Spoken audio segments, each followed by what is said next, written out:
Depois de depoimento com o Bolsonaro, Mauro Cid foi preso pela Polícia Federal por ordem de Alexandre de Moraes, prestou novo depoimento e logo em seguida teve a sua prisão revogada. E isso aconteceu motivado por dois fatos principais. O primeiro é uma matéria da revista Veja que anunciou que Mauro Cid havia comentado com outras pessoas através de rede social sobre a sua delação, inclusive apontando que realmente isso se trata de uma perseguição política, mostrando que isso tem o objetivo final de prender o Bolsonaro através de uma grande narrativa.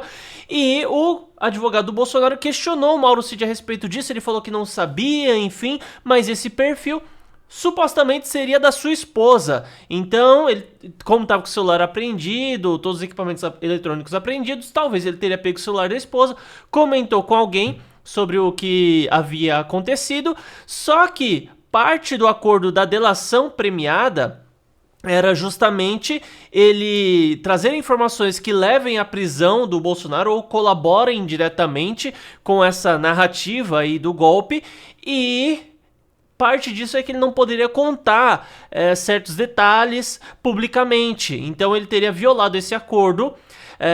E o que pegou mesmo foi que identificaram que o ex-ministro do turismo do Bolsonaro havia em Recife solicitado um passaporte português para o Mauro Cid, né?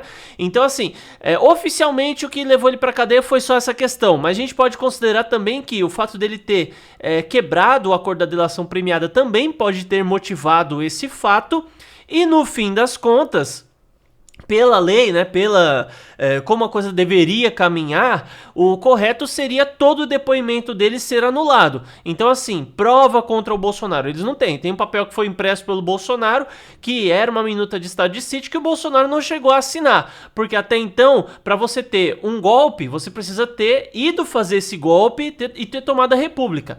Para ser uma tentativa de golpe, você tem que começar um processo para tomar a República do Brasil e alguém ter te impedindo no meio do caminho. Só que no caso do Bolsonaro, mesmo que assumam que ele tinha interesse em dar um golpe no Brasil, não tem ninguém que conseguiu explicar até agora como é que ele teria conseguido ter dado esse golpe, como é que seria esse plano, né? Então não existe essa tentativa. E o Mauro Cid, para proteger a sua esposa, sua filha, que foram aí citadas por Alexandre de Moraes, que seriam prejudicados, né? Seriam prejudicadas, ele acabou realmente colaborando da pior maneira que você possa imaginar, e isso que aconteceu desse passaporte indicaria uma possível fuga dele e mostraria que o depoimento dele seria totalmente anulado, então mandaram prender.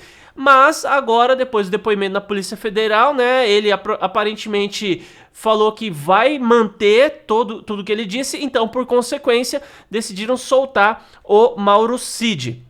Bom, a gente tem aqui, inclusive, o vídeo dele chegando para dar a declaração, não, Cid chega à Polícia Federal para depor em investigação sobre suspeita de fuga.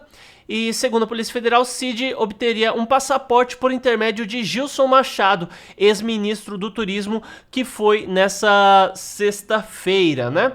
Então esse daqui é o vídeo dele chegando lá. E assim, claro, a gente não tem confirmação de nada, não tem certeza de nada que está acontecendo. Tudo que sabemos foi dada a ordem de prisão, né? O ministro Alexandre de Moraes chegou a decretar a prisão do tenente-coronel, mas depois revogou. Só que, até então, a prisão do Gilson Machado, pelo menos não consta aqui, que foi revogada.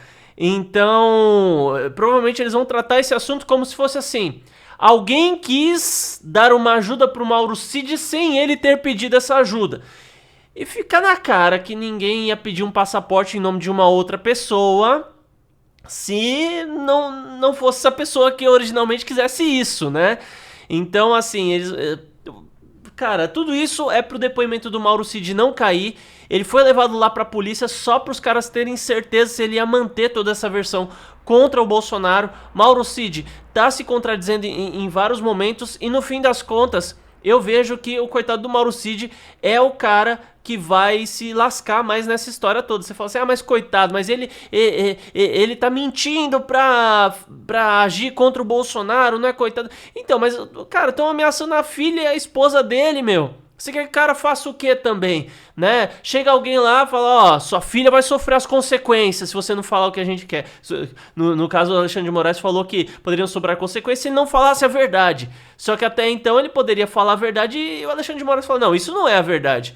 Entende? Como que é a lógica da coisa toda? Então, ele tinha que escolher, ou prejudicava a família ou prejudicava o Bolsonaro. Entre família e Bolsonaro, ele falou, meu, vou prejudicar o Bolsonaro aqui, não vou bater de frente, vou recuar mesmo, e não considero que a atitude dele foi correta, mas ao mesmo tempo eu entendo o pai de família quando se submete a algo dessa forma, né? E eu acho que ele vai ser o mais prejudicado nessa história toda, porque se o pessoal prender o Bolsonaro, né, ele vai ser considerado como o dedo duro, o traidor, né? Pelo pessoal da direita, ele vai ser odiado pelo fato de que ele entregou o Bolsonaro, ele mentiu e entregou o Bolsonaro. Pelo pessoal da esquerda, ele vai continuar sendo odiado em motivo de piada, né? Mas pelo menos teria a sua família a salvo. E já pelo lado do se o Bolsonaro for absolvido, vamos supor que isso aconteça, né? Bolsonaro for absolvido, ele no mínimo corre o risco de ser preso pelo STF por ter mentido durante o depoimento, que isso daí também é crime, né? Mas comente aí o que você acha a respeito do assunto, aproveite, se inscreva no canal, ative o sino das notificações e deixa um like aí no vídeo. Até mais!